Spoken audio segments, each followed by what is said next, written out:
আসসালামু আলাইকুম, নমস্কার। আজকে আমরা শিখব লাভ ও ক্ষতি কীভাবে বের করতে হয়। এটি বাস্তব জীবনে যেমন কাজে লাগে, এক্সামের জন্য খুবই গুরুত্বপূর্ণ। চলো শুরু করা যাক। দেখো, লাভ ক্ষতি জানতে গেলে আমাদের প্রথমেই ক্রয় মূল্য আর বিক্রয় মূল্য সম্পর্কে ধারণা করতে হবে।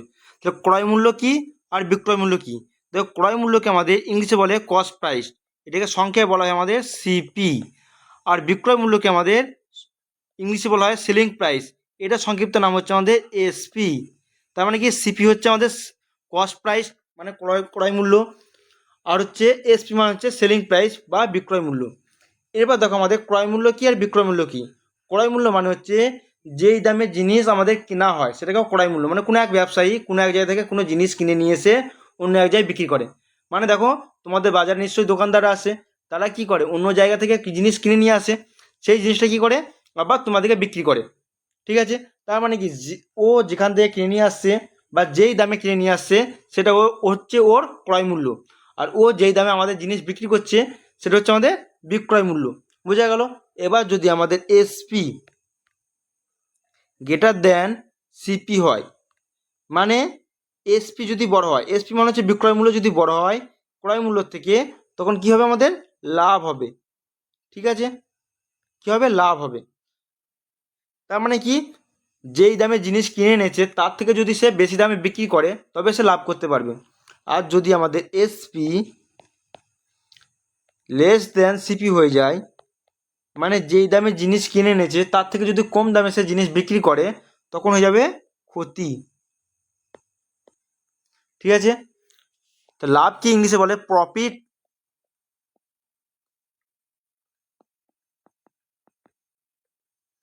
আর ক্ষতিকে বলা হয় আমাদের লস। বোঝা গেল ব্যাপারটা? তার মানে কি লিখতে পারি আমরা, লাভ সমান লিখতে পারি আমরা বিক্রয় মূল্য বাই ক্রয় মূল্য।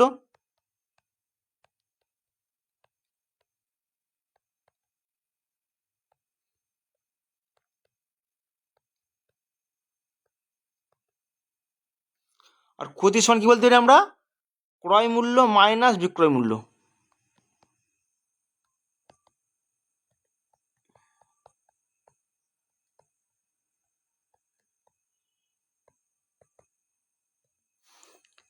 এটা সংক্ষেপে বলা হয় আমাদের এসপি মাইনাস সিপি, আর এইটাকে সংক্ষেপে বলা হয় আমাদের সিপি মাইনাস এসপি।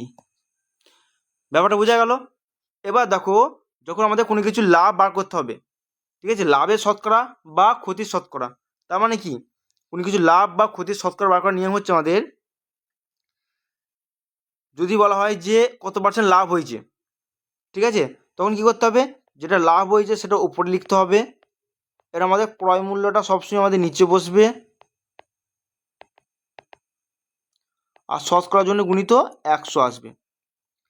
ক্ষতির বেলাতেও ঠিক একই তাই, আমাদের ক্ষতিটা বসবে আমাদের উপরে, নিচে বসবে আমাদের ক্রয় মূল্য গুণিত 100। যদি শতকরায় বা পার্সেন্টেজে আমাদের বার করতে বলে যে কত পার্সেন্ট লাভ বা কত পার্সেন্ট ক্ষতি হয়েছে। এবার আমরা এই ব্যাপারগুলো কিছু উদাহরণ নিয়ে বুঝব। দেখো, ব্যাপারটা বোঝার জন্য আমরা একটা কোশ্চেন নিয়ে নিয়েছি। কোশ্চেনটা হচ্ছে, একটি জিনিস 500 টাকায় কিনে 600 টাকায় বিক্রি করা হলো, শতকরা লাভ না ক্ষতি হলো? দেখো, আমাদের জিনিসটা কিনে এনেছে সে 500 টাকায়, ঠিক আছে, আর জিনিসটা বিক্রি করছে সে কত, 600 টাকায়। তার মানে কি, সে নিশ্চয়ই লাভ করেছে। তা লাভ সমান কী হবে আমাদের, এখানে লাভ সমান হবে, দেখো, 600 মাইনাস 500। বিক্রয় মূল্য সে কত, 600 টাকায় বিক্রি করেছে আর কিনেছে কত, 500 টাকায়। তার মানে কি, বিক্রয় মূল্য 600 আর ক্রয় মূল্য হচ্ছে 500, তার লাভ হচ্ছে আমাদের কত, 100 টাকা লাভ। ব্যাপারটা বোঝা গেল? এবার আমাদের জানতে হয়েছে শতকরা কত লাভ বা ক্ষতি হয়েছে। তাহলে দেখতে পাচ্ছি লাভ হয়েছে, এটাকে আবার শতকরা বার করতে হবে। এবার শতকরা বার করার নিয়ম কি বললাম আমি, যেটা লাভ হয়েছে সেটা উপরে, আর যেটা আমাদের ক্রয় মূল্য কত আমাদের 500, 500টা নিচে গুণিত 100।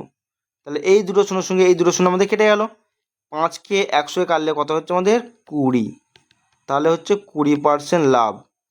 লিখব লাভ সমান 20%। বোঝা গেল ব্যাপারটা? তার শতকরা লাভ হয়েছে 20%। দেখো আমরা আর একটা কোশ্চেন নিয়ে নিচ্ছি। কোশ্চেনটা হচ্ছে একটি বই 300 টাকায় কিনে 250 টাকায় বিক্রি করা হলো, লাভ না ক্ষতি শতকরায় প্রকাশ করো। তাহলে দেখো প্রথমে দেখো আমাদের দেখবো যে ক্রয় মূল্য কত। দেখো ক্রয় মূল্য হচ্ছে আমাদের 300 টাকা। 300 টাকা বইটা কিনেছে মানে 300 টাকা ক্রয় মূল্য, আর বইটা বিক্রি করছে কত টাকায়? 250 টাকা। তাহলে এটাকে 250টা হচ্ছে আমাদের বিক্রয় মূল্য। তাই দেখতে পাচ্ছি যত টাকায় বইটা কিনেছে তার থেকে কম দাম বিক্রি করেছে, তার মানে নিশ্চয়ই ক্ষতি হয়েছে। ক্ষতি সমান লিখবো আমরা 300 মাইনাস 250, ক্রয় মূল্য থেকে বিক্রয় মূল্য বাদ দিতে হবে আমাদের। তাই দেখতে পাচ্ছি 50 টাকা ক্ষতি হয়েছে। এবার এটা কী করতে হবে আমাদের? শতকরায় প্রকাশ করতে হবে। তাহলে একই নিয়মে হবে, আমাদের ক্ষতিটা লিখবো উপরে, মানে 50টা উপরে, যেটা আমাদের ক্রয় মূল্য মানে 300 টাকা ক্রয় মূল্য, সেটা লিখবো নিচে গুণিত 100। বোঝা গেল? সবসময় নিচে আমাদের থাকবে ক্রয় মূল্য, আর উপরে আমার থাকবে লাভ বা ক্ষতি যেটা হয়েছে। ঠিক আছে, এখানে ক্ষেত্রে আমাদের ক্ষতি হয়েছে 50 টাকা, 50 টাকা লিখলাম উপরে, আর ক্রয় মূল্য 300 টাকা, 300 টাকা লিখলাম আমরা নিচে। তাহলে এই দুটোর সঙ্গে সঙ্গে আমাদের এই দুটোর সঙ্গে কেটে গেল, 50/3 কাটাকুটি যাচ্ছে না, তাহলে এটা হয়ে যাবে আমাদের 50/3। 50/3কে যদি আমরা ভগ্নাংশ করি, ঠিক আছে, তাহলে কত হবে? 1 খাইয়ে এখানে 3, দিয়ে 2 0 20, 6 খাইয়ে এখানে 18, 2 আসছে, তাহলে হবে 16.2/3%। তাহলে কী লিখবো? তার ক্ষতি হয়েছে 16.2/3%। আশা করি বুঝে গেল। দেখো আর একটা কোশ্চেন নিয়ে নিচ্ছি আমরা, 500 টাকায় কিনে 600 টাকায় বিক্রি করলে লাভ কত পার্সেন্ট? তাহলে দেখো একটা জিনিস 500 টাকায় কিনেছে মানে 500 টাকার হচ্ছে তার ক্রয় মূল্য, 600 টাকায় বিক্রি করেছে মানে 600 টাকা হচ্ছে তার বিক্রয় মূল্য। তাহলে এখানে লাভ কত পার্সেন্ট জানতে চেয়েছে। তাহলে এখানে দেখতে পাচ্ছি আমরা লাভ হয়েছে, লাভ বার করার নিয়ম হচ্ছে আমাদের বিক্রয় মূল্য থেকে ক্রয় মূল্য বাদ, বিক্রয় মূল্য হচ্ছে 600 মাইনাস 500, তো কত হবে আমাদের? 100 টাকা লাভ হয়েছে। এবার শতকরা লাভ কী করে বার করবো আমরা?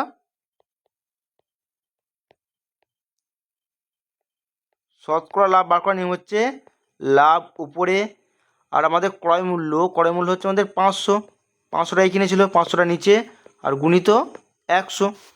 এবার এই দুটোর সঙ্গে এই দুটোর সঙ্গে কেটে গেল, 5/10 মানে হচ্ছে আমাদের 20, তাহলে হয়ে যাবে আমাদের 20% লাভ হয়েছে। ঠিক আছে, লাভ হচ্ছে 20%। আশা করি বোঝা গেল। তাহলে আজকের জন্য তোমাদের হোমওয়ার্ক থাকবে, কোশ্চেনটা দেখো, 200 টাকায় কিনে 260 টাকায় বিক্রি করলে কত পার্সেন্ট লাভ হবে? 2 নম্বর হচ্ছে 800 টাকায় কিনে 700 টাকায় বিক্রি করলে কত পার্সেন্ট ক্ষতি হবে? 3 নম্বর কোশ্চেন, 1500 টাকায় কিনে 1800 টাকায় বিক্রি করলে কত পার্সেন্ট লাভ হবে? এই কোশ্চেনের উত্তরগুলো তোমরা অবশ্যই কমেন্ট বক্সে কমেন্ট করবে, আর পরের ভিডিওর জন্য অবশ্যই তোমরা চ্যানেলটাকে ফলো, লাইক, সাবস্ক্রাইবার করে রাখবে। থ্যাংক ইউ ফর ওয়াচিং, ধন্যবাদ।